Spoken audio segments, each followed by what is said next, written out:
Hi friends, welcome back to my channel. இன்னைக்கு நம்ம பார்க்க போற வீடியோ என்னன்னு பார்த்தீங்கன்னா நவராத்திரி முதல் நாள் வழிபாடு பற்றி வாருங்கள் பார்ப்போம். நவராத்திரியின் முதல் நாளில் அம்பாளுக்கு மகேஸ்வரி பாலா என்று பெயர் சூட்டி வணங்க வேண்டும். மது கைடபராகிய அசுரர்களின் அழிவுக்கு காரணமான இவளை இந்த நாளில் சாமுண்டியாக அலங்காரம் செய்ய வேண்டும். மதுரை மீனாட்சி அன்றைய நாளில் ராஜராஜேஸ்வரி அலங்காரத்தில் காட்சி தருகிறாள். அண்ட சராசரத்துக்கும் அம்பிகையே தலைவி. இதை அண்டம் பிளஸ் சரம் பிளஸ் அசரம் என பிரிக்க வேண்டும்.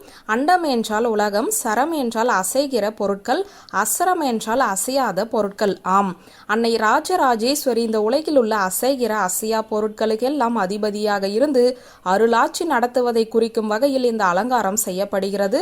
இந்த கோலத்தை தரிசித்தால் ராஜபோக வாழ்வு கிடைக்கும். நெய்வேத்தியமாக சர்க்கரை பொங்கலை வையுங்கள். மலர்களாக மல்லிகை, வில்வம் ஆகியவற்றை சூடுங்கள். வியூவர்ஸ், இந்த வீடியோ உங்களுக்கு பிடித்திருந்த லைக், கமெண்ட், ஷேர் பண்ணுங்க. நன்றி.